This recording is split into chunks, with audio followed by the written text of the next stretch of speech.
Okay, welcome back to Tamiya Talk RC, where you get to listen to or you get to laugh at an old guy playing with toy cars with his son. Okay, we don't need that. What am I doing? Step 10 in the Wild Willy 2 build is, I don't need that either yet, front uprights and your steering knuckles. So you have these E2 and E6 parts, which correlate to the top and bottom parts that you need. The E6 is the bottom part that has a notch in this end, and the other part has a tab. They fit together like that with one single screw holding them together, and then your steering knuckle goes inside there like that. So again, I'm just tiny bit of grease there. Sit these together and get one of my screws. They're a 3x10, no, 3x12, these ones. Ah, there you go. Mixing it up a bit, Tamiya. Okay. All right, these are a little bit fiddly to hang on to. If you've got young dexterous fingers like mine used to be, you really won't have a problem with it. So that's just taken up, so I'll leave that alone. So that's that side. And the same parts for our other side. So again, a little bit of grease. So it's actually, yeah, okay. Right, so it's saying, if you look on either of these two parts, there you go. One part's got a gap in the top and the other part's sort of round on the bottom. So it's telling you to come in with the screw from the side that has the notch in it. Don't know if that actually matters, but it sort of says, so that's what we're doing. Ow. Don't stab yourself with the screwdriver. It's taken up, so that's those two parts. And now we have our steering knuckles with the ball ends already fitted. Now I don't know if they're threaded in or not, but there's no hex on this flange, and there's no recess for a Allen driver, a hex driver. So are they pressed in or molded in with the part? Yeah, it's interesting. So I guess they're not serviceable. Anyway, I only just noticed that, so I thought I'd mention it. So because we have our shorter screw pin, our 22mm, that's going to be running through the knuckle like that. So it doesn't tell you to grease the knuckle, which is strange, but I'm going to do it. Because, you know the rule, if it moves, grease it. So we have our screw facing up. Yep. And our screw pin coming in from the top. And we just pull that in until it stops. Now I should have put some grease in that. That's that one. Again, now when you're putting these together, you have to make sure you have the ball ends facing the right way. So the screw is telling you the screw is facing up and the ball is facing up as well. So just watch out for that. It can be easy to get them upside down. Although they're basically symmetrical once they're all together, so I'm not sure if it matters. Another short screw pin. Again, coming in from the top. And again, I didn't grease up that hole, but she'll be right. She'll go. There we go. So we have our two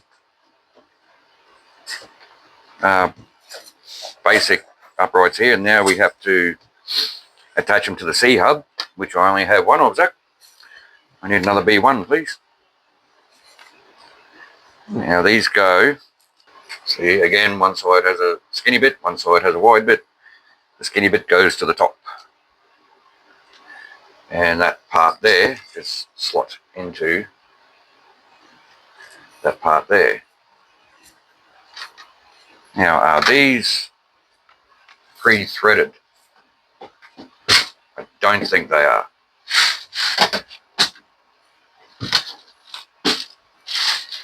So we're just going to have a go anyway. They actually are a through hole, so you probably could get away with putting running an M4 tap through there, but we're going to give it a go.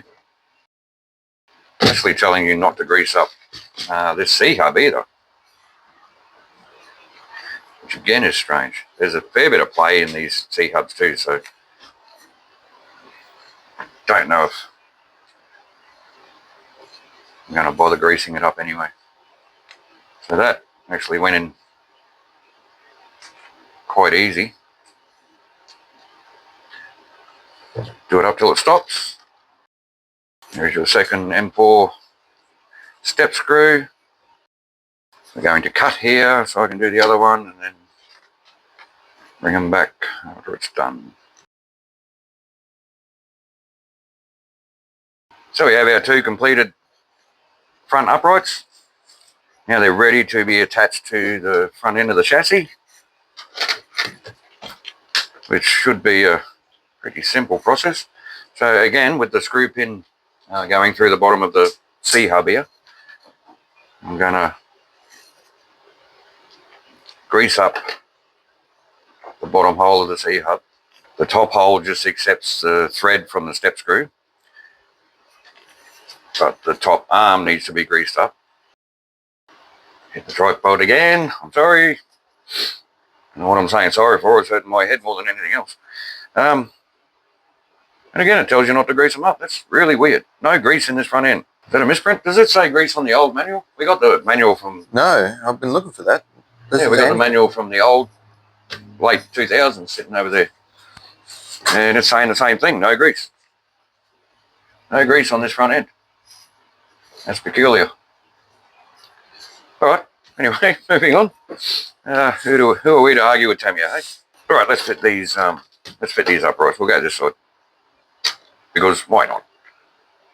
Well, we'll just slide this. We'll try and hold this so you can see a bit better. Just slide this in here. With our screw pin, line up our holes until that threaded portion meets the control arm. Same with all the rest of them, just do it up until it stops. Now you don't have to worry about forgetting to put the drive shafts in on here, because there are no drive shafts on here. So you can just come straight in with your screw pin, step screw I should say, and pull that up, and that's running nice and smooth. Lovely. So there's both of our front uprights fitted, working nice and smooth. If they don't drop down under their own weight and you've done something wrong, you've tightened up something too much. The only other thing we got in this step is this retainer plate. It goes over your what are they called? U-shaped shaft. So just with two 3x10 self-tapping screws. Really doesn't get much more simple as far as building a kit goes. I think this is, I mean, unless cars like the Grasshopper and Hornet, even the Hornet, you have those oil shocks on the rear, plus you have a Lexan body, which I know some people enjoy painting Lexan bodies, but they are a bit more difficult than hard bodies. And now we just need to clip on our steering shafts, steering rods. That. I'm sitting here looking for parts and they're already in the car waiting to get ready to go.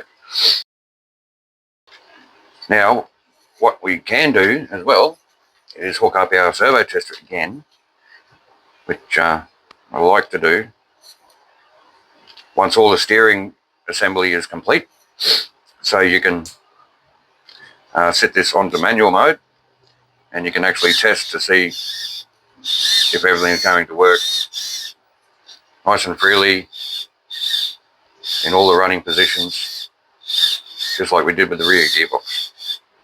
Everything looks fine there. So I'm just going to set that back to centre. So we know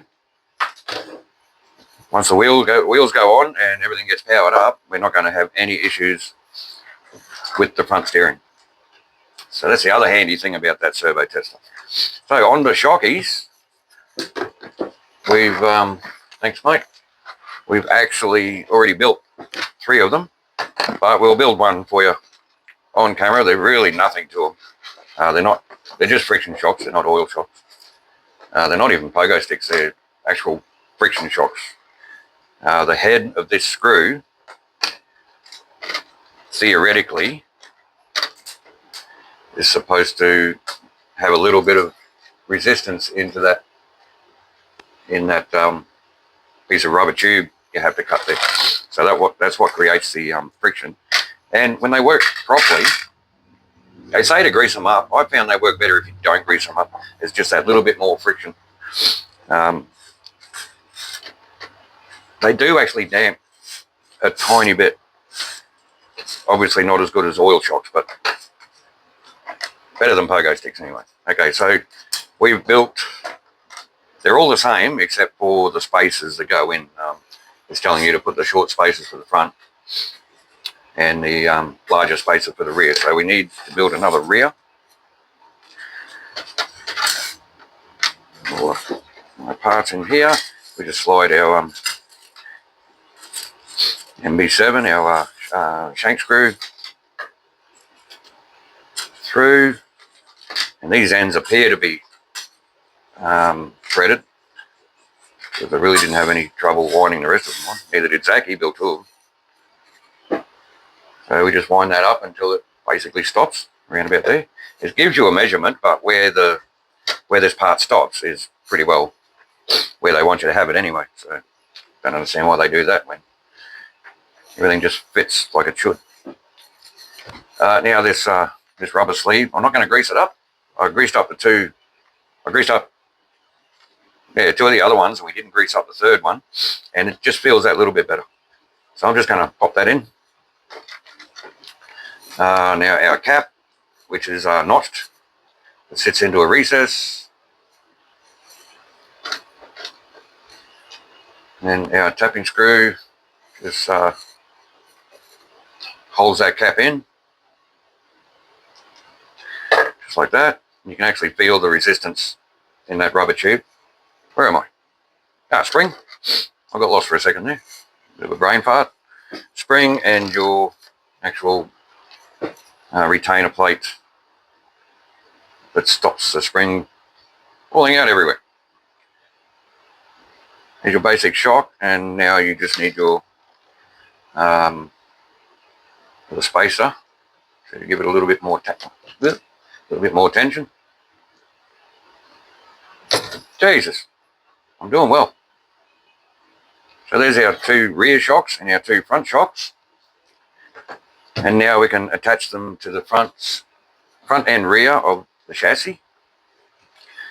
So since the bottom part, the control arms on the bottom are that soft plastic, I'm not going to grease up the screw holes, but I am going to grease up the hard plastic in the chassis.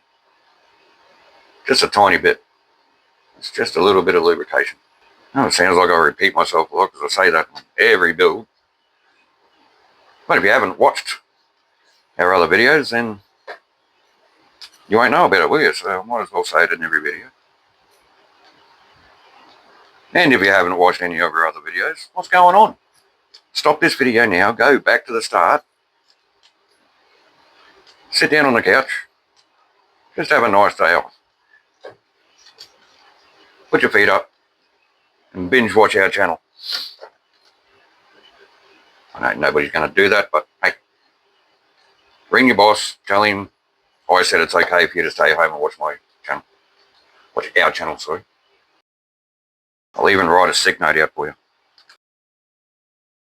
So shock number 1, I was lucky I put the right one on there, which isn't a really big deal. You can just slide that spacer off. But because I was yapping on, making silly jokes, I didn't even bother to look And shock number 2. I'm not going to bore you with this. We're going to speed up the video right now.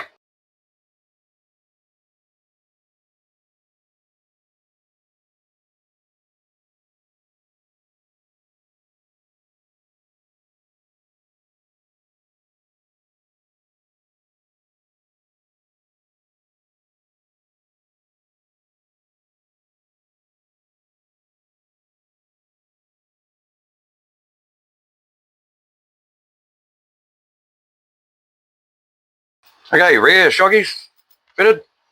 Feeling very nice. As nice as friction shocks get. And as with the front shockies. These are the ones we greased up. And they're a lot. One, they are a lot smoother than the rears. But they have less dampening effect than the rears. Because the rears don't have grease in them. So the rears feel actually not too bad. Okay, so step 13, we marry these two pieces in unholy matrimony. So they just fit together exactly like that. And we have, what, 8 screws? Yep. And we just might come in and just grease up all these screw holes. Ready for our screws. You just need to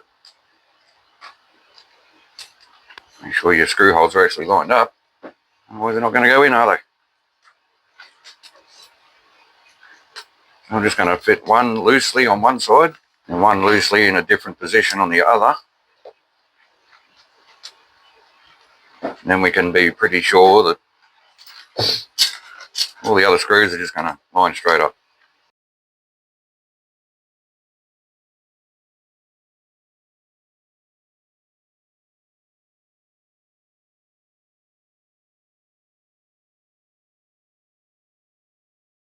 So, front and rear halves of the chassis are now together, and it is a cute little chassis, nice little short wheelbase. It's a pity that this battery case sits so high, because yeah, that'd look pretty good with other short wheelbase bodies. Then again, with Lexan bodies, you could lower it down. Anyway, I'm off topic. Okay, so step 14 is one side of the chassis rail, which you actually need to fit because it holds your body posts. So we have our chassis rail here. Here. Okay, so again, this is off topic, but so this square portion here is where your front body post screws onto. But if you take that away, there's also a square portion here that will accept a body post. So, I'm just curious as to what else this chassis might have fit. Is it the same as the... I don't know. Again, I'm talking to myself. So, let's get our body post mounted on this one first, which sits not that way. It's got to go up. Sits upright like that. Then we need another 3x10 self-tapping screw. I do tend to go off on tangents sometimes and have 1,000 other thoughts come into my head. Might be a bit of a attention span thing, I don't know.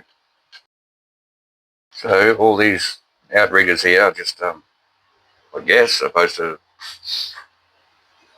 slot into these recesses here, which they're not playing the game. That's a really, I don't like that fit, not at all. But that's where they go. So what do we need? 3x15s, all around. Okay, get rid of that. I'm not going to need that double-sided tape just yet. We have no electronics going in this car at the moment. I'm just going to run these in as usual, run them in just loosely so that they're all in together, and then we can nip them up.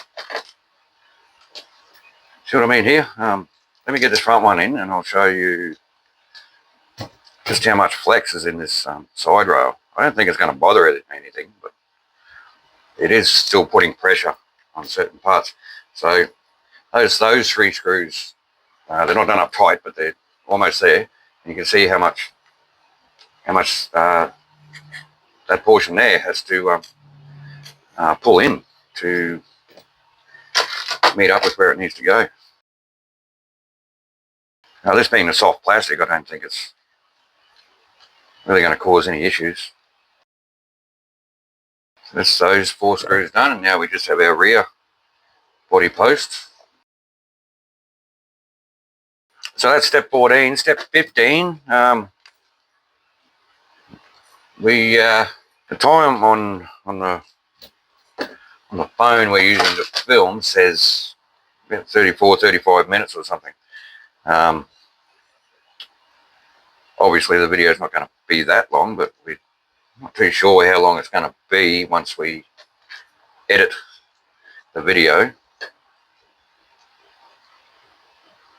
But it's a bit late to tell you now, but it might be a bit of a long video because we're nearly at the end of the chassis build. We've only got this rail to put on, and since we're not fitting electronics just yet, we can go ahead and just put the wheels straight on and we have a finished rolling chassis. And then that is going to be the end of the chassis build for this Wild Willy 2. And then the next video, we are going to start on the bodywork, which may or may not be another couple of videos. I mean, the FAV build was pretty much all paintwork, wasn't it? We didn't show a lot of the building. But I probably won't talk too much about the body on the Wild Willy 2 just yet until we actually get to the body video. So this is last screw for the chassis build. Do we have all our bits? Oh, I have another body post to put on. Do we have all our bits to put our wheels on, mate, please? Yep. You want the bumper yet? And bumper. Which one? No, I'm going to wait because... Oh, yeah, give me one of them. I don't care which one. Oh, I don't need that antenna holder. I'm not going to use that. That's our chassis done. We need to fit the front bumper. Zach's giving me the wide one. I said I don't care which one you give me, and he's gone with the wide one, so that's what we're going with. So this is pretty much exactly the same as the Volvo truck, except the bumper on the Volvo truck's replaced by the actual underneath of the front of the body. But exactly the same setup. So I'm just going to slide these in here, fussily, and line up that screw, and just get that one started. And I think I'm going to go back to the smaller bumper. This one looks, I don't know, let's see what it looks like once the body goes on. There's a bumper, and nice and springy, and soft and flexible. You'd probably put that on for a beginner driver, or me driving, or Zach driving. We tend to run into things a lot. Okay, so wheels. Bearings first. That'll be handy. So we just, it's a bit of a tight fit, but there it goes. A drive pin, your 2x10mm drive pin. Let's see if we can, yeah, we can a little bit. Since I put that heavy grease in the diff, it's a little bit tighter to turn. Time will tell if that was a good idea or not.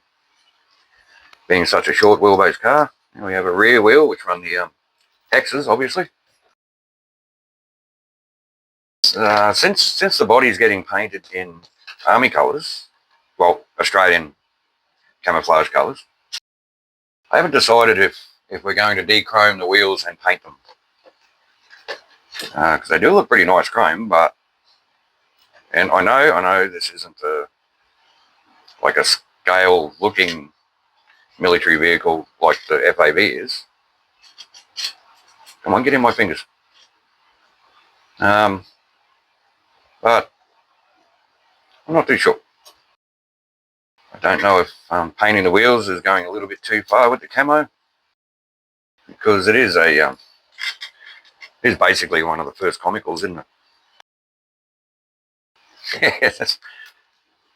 This wheelbase is just bordering on ridiculous.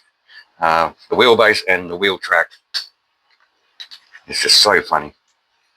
So putting these tyres on, obviously you've got to get your direction right with your chevron pattern. If you don't know, that's a chevron pattern. I don't like to think that things that are obvious to me are always obvious to everybody else. Because, you know, nobody knows everything. So if we can open up your level of knowledge, then, well, then we've done a good job, I guess. Like they say, every day is a school day. See what I mean about the wheelbase? The car is wider than it is long. I'm actually going to measure that. So outside to outside. Oh, we do a few our American friends. So we got about a bit over 10.5 inches in width, and actually no, 11 inches long. So it's half an inch difference. It's almost square. That is our completed Wild Willy 2 chassis. Feeling very nice. Gotta love ball bearings. Now, just as a bit of a sneak peek, let's go ahead and sit our Jeep body on. I haven't fitted the R clips for the height adjusters yet, but you will see that the center of this body actually sits on top of the chassis itself. So you can't go any lower than that anyway. I'm not going to put body pins in, but just have a look at that. That is going to look so good when it's painted up. And we've on off already. So there you go, guys. That's our Wild Willy 2 chassis built. The next video, we're going to make this body look pretty. So again, thanks for watching. Thanks for your support. We really do appreciate it. Yeah, again, give it one of these.